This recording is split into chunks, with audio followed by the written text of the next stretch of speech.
نحمده ونصلي على رسوله الكريم.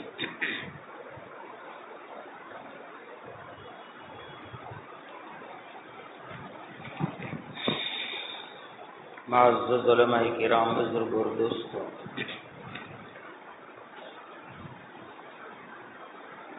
اللہ تعالیٰ نے قرآن کریم میں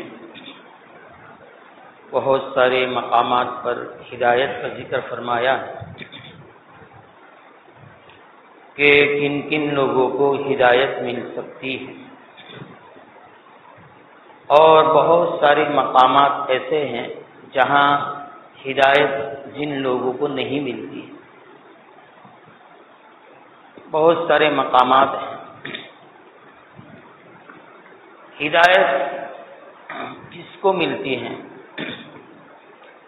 ہر جمعہ کو کچھ نہ کچھ سنتے رہتے ہیں، کچھ نہ کچھ پلے باتیں پڑتی رہتی ہیں، لیکن مسجدیں تو وہی ویران نظر آتی ہے، زندگی ویران نظر آتی ہیں، دل کی دنیا ویران نظر آتی ہیں، سر سے لے کر پیر تک ہر عضو ویران نظر آتا ہے. ہدایت اللہ تعالیٰ نے قرآن کریم میں ہدایت کا جہاں ذکر فرمایا ہے کہ میں ان لوگوں کو ہدایت دیتا ہوں. نمبر 1، خدا سے ڈرنے والے کو ہدایت ملتی ہے. خدا سے وہی ڈرے گا جو آخرت کی فکر کرنے والا ہو، اس کو حشر کی فکر ہو، مرنے کے بعد سے لے کر میدان حشر سے لے کر جنت تک کی اس کو فکر ہو، میرے رب کو منہ دکھانا ہے، میرے محبوب کو منہ دکھانا ہے. اس کی فکریں جس کو لاحق ہو تو اللہ سے ڈرے گا. جب خدا سے ڈرے گا تو اس کو ہدایت ملے گی، اللہ سے ڈرے گا نہیں تو اس کو ہدایت نہیں مل سکتی. یہ طے شدہ بات ہے. تو نمبر 1، قرآن کریم کے ذریعے سے معلوم ہو رہا ہے کہ ہدایت ملتی ہے خدا سے ڈرنے والے کو. نمبر 2، اس کی ماننے والے کو. اس کی مانیں گے نہیں تو ہدایت کیسے ملے گی؟ ماننا پڑے گا. بلوغ سے لے کر موت تک کی زندگی کے جو احکامات ہیں اس پر چلنا ہوگا، اس کو ماننا ہوگا، مان کر اپنی زندگی کو ڈھالنا ہوگا. ہماری گھریلو زندگی، اولاد کی زندگی، دوست احبابوں کی زندگی، جس سے تعلقات ہیں ان کی زندگی، ہمیں خود بھی اور ان کو بھی لانا ہوگا، یعنی ماننا ہوگا اللہ کی. ہم بھی مانیں، اپنی اولادوں کو بھی منوائے، اپنے گھر والوں کو بھی منوائے، اپنے دوست احبابوں کو بھی منوائے، سب کو منوانا ہوگا، ماننا ہوگا. مانیں گے تو ہدایت ملے گی، نہیں مانیں گے تو ہدایت نہیں ملے گی. ہم کتنے بھی چلاتے رہے تھے، کچھ نہیں ہونے والا ہے. تو نمبر 1 پر اللہ سے ڈرنے والا، نمبر 2 ماننے والا، نمبر 3 فرما برداری اور اطاعت کرنے والے کو. مانتا تو ہے، ہاں بالکل صحیح کہا آپ نے، مان لیا، لیکن اطاعت فرما برداری کون کرے گا؟ اب اس راہ پر کون چلے گا؟ تو فرما برداری بھی شرط ہے، خوف بھی شرط ہے، ماننا بھی شرط ہے، فرما برداری بھی شرط ہے. یہ تینوں چیزیں ہوگی تو پھر ہدایت ملے گی اس کو. یہ تینوں چیزیں نہیں ہیں تو پھر ہدایت کہاں ملے گی؟ پھر اس کے بعد آئیے تو عمل کرنے والے بہت ساری باتیں سنتے ہیں ہر جمعہ کو، الحمدللہ بڑے بڑے ایسے مواقع آتے ہیں یہاں اور جگہوں پر، خانقاہوں میں، یہاں تدریس کے اندر، لیکن اس پر عمل، ہماری زندگی اس سے کوری ہے. تو عمل نہیں ہے تو پھر عمل نہیں ہے تو ہدایت نہیں مل سکتی ہے. عمل بھی شرط ہے، ماننا بھی شرط ہے، عمل بھی شرط ہے، نیکی کرنا بھی شرط ہے. نیکی کرنا ہوگا، مان لیا، اطاعت کر لی، سن لیا، اللہ کا خوف کر لیا، اب نیکی کی طرف اپنے قدم کو اٹھانا بھی شرط ہے. اس کے لیے ہدایت ملے گی. اگر نیکی نہیں کرے گا تو اس کو بھی ہدایت نہیں مل سکتی ہے. اسی طرح سچی طلب والے کو، بس پتے کی بات، قرآن کریم کے میں مختصر ترجمہ کر رہا ہوں اس لیے کہ وقت نہ ہونے کی وجہ سے میں صرف ترجمہ کر رہا ہوں. سچی طلب والے کو، سچی طلب ہوگی تو ہدایت ملے گی، سچی طلب نہیں ہوگی تو ہدایت نہیں مل سکتی. طلب ہے ہی نہیں. دیکھو طلب کہاں ہے؟ پوری مسجدیں خالی ہے، دن کی دنیا ہی ویران ہے. طلب ہی نہیں ہے کہ جلدی پہنچے، کچھ باتیں سنیں، ہماری کیا اوروں کی باتیں سنیں، طلب نہیں ہے سننے کی، جلدی آنے کا جذبہ نہیں ہے، طلب نہیں ہے کہ مسجد میں جلدی پہنچ جائیں گے تو اس کا اجر ثواب کیا ہے، ممبر کے قریب بیٹھنے کا اجر ثواب کیا ہے، غسل کا اجر ثواب کیا ہے، بات تو غسل بھی نہیں کریں گے، جیسے کہ دیر سے سوتے ہیں نا، بیماری ہے نا، جلدی آنکھ کھلے گی فوراً دوڑتے ہوئے آ جائیں گے، پھر جمعہ کے بعد یا عصر کے وقت غسل کریں گے، تو یہ طلب نہیں ہے، سچی طلب نہ ہونے کی وجہ سے اس کو بھی ہدایت نہیں ملتی ہے، تو طلب نہ ہوگی سچی تو بھی ہدایت نہیں ملے گی۔ اہل ہدایت انبیاء علیہ الصلوۃ والسلام، صدیقین اور نائبین، علماء اور اہل اللہ کے برگزیدہ بندوں کی اتباع جب تک زندگی میں نہیں آئے گی ہدایت نہیں مل سکتی، یہ بھی شرط ہے، قرآن کہتا ہے یہ بھی شرط ہے۔ انبیاء علیہ الصلوۃ والسلام اب دنیا میں نہیں رہے، اس کے نائبین موجود ہیں، سچے لوگ موجود ہیں، اس کے اتباع کرنے والے موجود ہیں، اس کی ہمیں ماننی ہوگی، جب تک مانیں گے نہیں تو ہمیں ہدایت نہیں مل سکتی۔ پھر آئیے 10ویں نمبر پر، یقین والے کو ہدایت ملے گی، اجر و ثواب کا یقین ہی نہیں ہوگا، مسجدوں میں جلدی آنے کا یقین ہی نہیں ہوگا کہ جلدی آئیں گے تو کیا اجر و ثواب ملے گا، پہلی صفوں کا اجر و ثواب کا یقین ہی نہیں ہوگا، اللہ کی راہ میں جانے کا اجر و ثواب اور یقین ہی نہیں ہوگا، اور دیگر جتنی عبادات ہیں فرائض کو چھوڑ کر سنن اور واجبات نوافل، ان عبادتوں کا اجر و ثواب کا یقین ہی اگر پختہ نہیں ہوگا تو یقین پختہ نہیں ہے تو ہدایت نہیں مل سکتی، کبھی بھی ہدایت نہیں ملے گی ان کو۔ تو یہ فہرست ہیں جن لوگوں کو ہدایت نہیں ملتی ہے، ہدایت سے محروم رہ جائیں گے، ان لوگوں کو ہدایت ملے گی سچی طلب والے کو، اور ہدایت کن کو نہیں ملتی ہے؟ کافروں کو، کاذبوں کو، منافقین کو، فاسقوں کو، ان لوگوں کو ہدایت نہیں ملتی ہے۔ ان فہرستوں کو چھوڑیے، مسلمانوں کے گروہ کے اندر بھی ان لوگوں کو ہدایت نہیں مل سکتی ہے جو تکبر کرنے والے ہوں، اپنے تکبر پر اڑے ہوئے ہو، کون سنے، کیا عمل کرے، دیکھا جائے گا، غفور الرحیم ہے اللہ، ہدایت نہیں مل سکتی۔ اس تکبر نے اعمال صالحہ پر قدم اٹھانے نہیں دیا، اس تکبر نے ہمیں ہدایت سے محروم کر دیا، تو تکبر کی وجہ سے بھی ہدایت نہیں ملتی ہے۔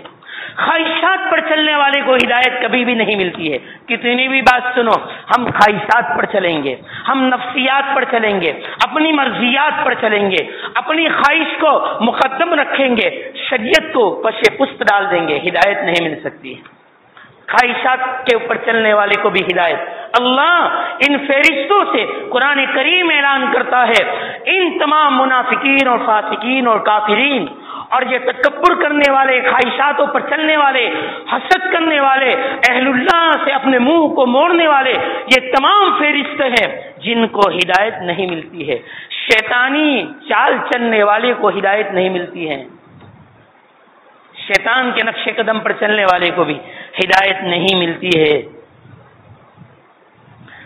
جس کے دلوں میں مرض ہے، مرض تو سمجھتے ہو نا، وہ بیماری نہیں جو دنیاوی بیماری ہوتی ہے، اور مرض ہوتا ہے، اس کی بات کون سنے، یہ تو بکتا ہی رہتا ہے، بولتا ہی رہتا، مرض ہے، یہ مرض والے کو بھی ہدایت سے اللہ محروم کر دیتے ہیں، کبھی بھی اس کو بھی ہدایت نہیں ملتی ہے۔ ان لوگوں کو ہدایت نہیں ملتی ہے، ان لوگوں کو ہدایت ملتی ہے سچی طلب والے کو۔ ہدایت کے 3 اسباب ہیں، دیکھو ہدایت ایک تو عام ہوتی ہے، اور ایک ہدایت خاص ہوتی ہے، اور ایک ہدایت خاص الخاص ہوتی ہے۔ ہدایت عام جو ہے یہ انسان، بیٹا قریب آ جاؤ، ہدایت جو عام ہے، ہدایت عامہ یہ انسان کو بھی، جنات کو بھی، درندے اور چرندے اور پرندے کو بھی، درختوں کو بھی، سب کو عام ہے، یہ سب ہدایت کے اندر آ گئے۔ کیوں؟ سورج اور چاند، ستارے، ہوائیں، پھل، درخت، پہاڑ، انسان، جنات، درندے اور چرندے اور پرندے ہدایت عامہ میں داخل ہے، اس لیے کہ خدا نے جس مقصد کے لیے ان لوگوں کو پیدا فرمایا برابر وہ لوگ اپنے عمل کر رہے ہیں۔ جس کو اللہ تعالیٰ نے جس مقصد کے لیے پیدا کیا تو برابر وہ عمل کر رہے ہیں، اپنی ڈیوٹیوں کو نبھا رہے ہیں، اپنی ڈیوٹیوں کو برقرار رکھے ہوئے ہیں، تو یہ ہدایت عامہ ہے۔ یہ ہدایت عامہ سب کو حاصل ہے، انسان کو، جنات کو، درندوں کو، پرندوں کو، درختوں کو، پہاڑوں کو، اور تمام چاہے ذی روح ہے، سب کو اللہ تعالیٰ نے یہ ہدایت سے مالا مال کیا ہے۔ یہ ہدایت عامہ ہے۔ ہدایت خاصہ یہ صرف اور صرف انسان اور جنات کو حاصل ہے۔ اللہ تعالیٰ کتابوں کے ذریعے سے اور انبیاء علیہ الصلوۃ والسلام کی جماعت کے ذریعے سے ان تک ہدایت پہنچائی جاتی ہے۔ جو قبول کرتے ہیں تو اس کو ہدایت سے مالا مال کرتے ہیں، اور جو اس کو ٹھکراتے ہیں وہ کافر کی فہرست میں شامل ہو جاتے ہیں۔ تو یہ ہدایت خاصہ انسان اور جنات کو کتابوں کے ذریعے اور انبیاء علیہ الصلوۃ والسلام کے ذریعے سے اس کو ملتی ہے۔ اور ایک ہدایت خاص الخاص یہ متقی لوگوں کو اور ایمان والے کو ہی نصیب ہوتی ہے، اور یہ اللہ کی طرف سے بلا واسطہ ملتی ہے۔ اللہ کی طرف سے بلا واسطہ ہدایت خاص الخاص نصیب ہوتی ہے، اور اس ہدایت کا بہت بڑا مقام یہ ہے کہ یہ متقی اور مومن جو اللہ کی طرف سے بلا واسطہ ہدایت ملی ہے اس کو یہ اعمال صالحہ، اللہ کی اطاعت اور فرما برداری بخوشی کرتا رہتا ہے، اور خدا کی نافرمانی اور خدا کی بغاوت سے وہ نفرت پیدا کرتا ہے۔ اللہ کی طرف سے خود بخود نفرت پیدا ہو جاتی ہے اور عبادت کے اوپر خود بخود ابھرتا ہے۔ یہ خاص الخاص لوگوں کو ہدایت ہے، تو عبادتوں کے اوپر وہ رغبت اللہ کی طرف سے اس کے اوپر حاوی ہوتی ہے، اور اللہ کی طرف سے وہ ہدایت ملتی ہے، یعنی شوق و ذوق کے ساتھ وہ اعمال صالحہ کرتا ہے، اور اس کے سامنے گناہوں کے میدان اور گناہوں کی دعوت آتی بھی ہے تو اس کو ٹھکراتا ہے، اس سے نفرت پیدا کرتا ہے۔ اور اس کے ذریعے سے کیا ہوتا ہے، یہ اللہ نے اس کو یہ توفیق دی ہدایتوں پر چلنے کی، اعمال صالحہ کرنے کی، اور گناہ سے اللہ ان نقصانات سے محفوظ کر رہے ہیں خدا اپنی قدرت کاملہ کے ذریعے سے، تو پھر اس کے اندر اور بڑھوتری ہوتی چلی جاتی ہے۔ ہدایت کے خاص اور خاص میں اللہ بڑھوتری پیدا کرتے رہتے ہیں۔ یہ ہے ہدایت خاص الخاص۔ پھر ہدایت جو ہیں تین طرح کی، ایک ہدایت راہ نبوت اور ایک ہے راہ ولایت۔ راہ نبوت راہ موسیٰ ہے علیہ السلام، اور راہ ولایت حضرت خضر علیہ الصلوۃ والسلام وہاں سے ملتی ہے۔ راہ نبوت مدرسہ ہے، علم حاصل کر رہے ہیں، علم جو حاصل ہو رہا ہے یہ علوم نبوت ہیں، یہ علوم نبوت حاصل کر رہے ہیں، اس کے ذریعے سے راہ اس کو نبوت مل رہی ہے، راہ نبوت کے حامل ہو رہے ہیں، راہ علوم سے، علوم نبوت کے ذریعے سے اس کو کیا مل رہا ہے، راہ نبوت مل رہا ہے، علوم نبوت سے۔ یہ ایک درجہ یہ مدرسے کے اندر سے ملتا ہے، اور راہ ہدایت اور راہ ولایت یہ خانقاہ ہے، وہاں سے راہ ہی ولایت ملتی ہے اور راہ نبوت ملتا ہے، وہاں دونوں چیزیں ملتی ہیں۔ اور مراکز تبلیغ وہاں سے یہ جو ہے یہ علوم شرعیہ ہیں، یہ علوم شرعیہ کا ایک جز ہے جس کی مشق کرائی جاتی ہے، اور اس کے چند چیزیں ہیں، احکامات سے تعلقات رکھتے ہیں، مسائل سے تعلقات رکھتے ہیں، فضائل اور اخلاق سے تعلقات رکھتے ہیں۔ تو مراکز تبلیغ جو ہے وہاں سے جو ہمیں راہ ملتی ہے وہ کون سی راہ ملتی ہے، فضائل کی راہ ملتی ہے، یہ ہدایت۔ تو ہدایت کے تین راستے، مدارس، خانقاہ اور مراکز تبلیغ۔ تو ہدایت اللہ تعالی نے راستے کھول کے رکھے، اب ہدایت کو اپنانا، اپنی زندگیوں میں ڈالنا، اور یہ اپنا کام ہے، کون سے راستے پر چلنا ہے۔ بڑی عمر ہو چکی ہے، طالب علم مدارس سے حاصل کرتے ہیں اور خانقاہی لائن کے علوم لوگ ہیں، اپنے دل کو صاف کرنے کے لیے، چاہے جاہل ہو، عالم ہو، خاص ہو، عوام ہو، سب اس راہ کو اختیار کرتے ہیں۔ جس کو اس چیز سے دلچسپی نہیں ہے تو اللہ نے یہ مراکز تبلیغ کو رکھا ہے، یہ بھی ایک ہدایت کے راستے اللہ تعالیٰ نے ہمارے لیے تیار کر کے رکھے ہیں۔ اب ہمیں کس پر قدم رکھا یہ ہمارا کام ہے۔ تو ہدایتوں کی شکلیں، ہدایتیں اللہ کی طرف سے ملتی ہے، طلب والے کو، سچی طلب کرنے والے کو اللہ ہدایتوں سے مالا مال کر دے۔ جمعہ کا دن ہے، ہمیں معلوم ہے نا، دیکھو یہ ہماری یہ ہدایت، دیکھو طلب نہیں ہے نا، میں نے کہا نا قرآن کریم کی آیت تو نہیں پڑھی، ترجمہ کیا کہ قرآن اللہ تعالیٰ طلب والے کو ہدایت دیتے ہیں، یقین والے کو ہدایت دیتے ہیں۔ یقین ابھی کامل نہیں ہمارا، کس چیز کا یقین کامل نہیں؟ مسجدوں کے اندر جلدی آنے پر اتنا اجر ثواب ہے، پہلی صفوں کی نماز پڑھنے کا اتنا اجر ثواب ہے، اور ممبر کے قریب بیٹھنے کا اتنا اجر ثواب ہے، سنت مؤکدہ اس سے پہلے اور بعد کی پڑھنے پر اتنا اجر ثواب ہے۔ یقین نہیں، یقین نہیں ہے تو مسجدوں میں ہم آنے سے ابھی مسجدوں کی طرف ہمارا قدم نہیں اٹھ رہا، سچی طلب بھی نہیں ہے تو پھر ہدایت کہاں سے ملے گی؟ سچی طلب نہیں ہے، یقین نہیں ہے، اللہ کے سامنے اپنی زندگی کا حساب دینے کا اور اپنی زندگی کو اللہ کے سامنے پیش کرنے کا یقین نہیں، تو ہدایت کیسے ملے گی؟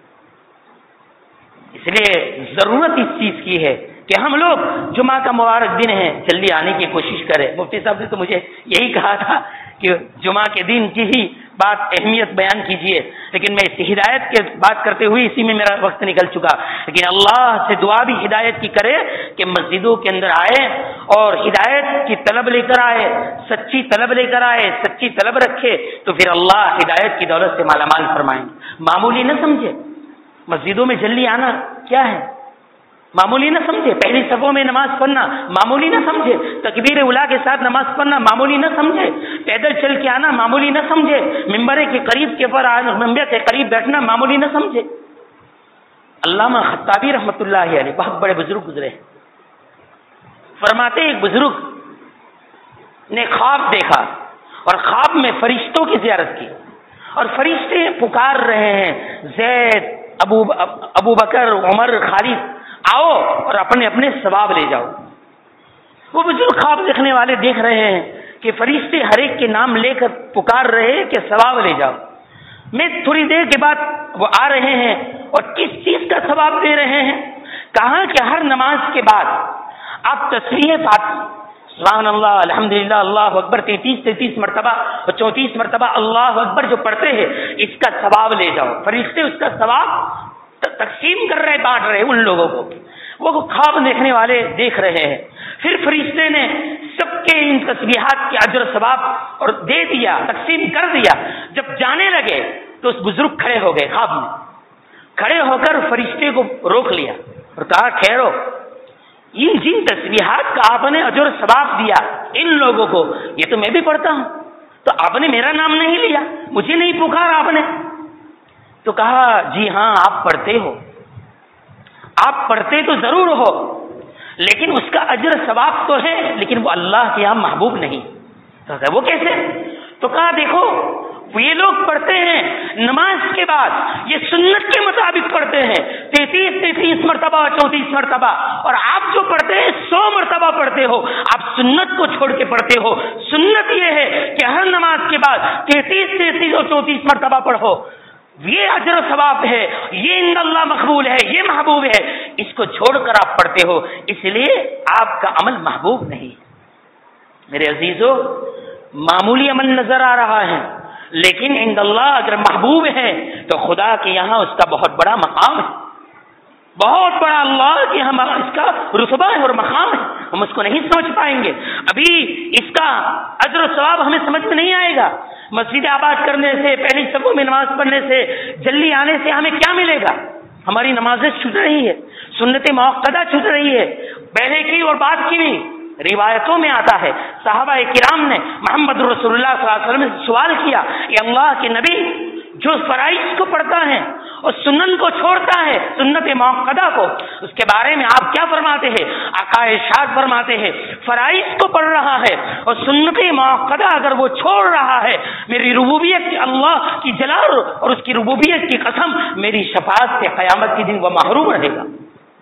اس معمولی چیز نہیں ہے، پکڑ بھی بہت سخت ہے، اعمال پر گرفت بھی بہت سخت ہے میرے عزیزوں، میرے پیاروں، اور اجر ثواب بھی بہت بڑا ہے۔ کچھ نہیں کہہ سکتے کس چیز پر پکڑ ہو جائے، کچھ نہیں کہہ سکتے کس چیز پر ہماری مغفرت ہو جائے۔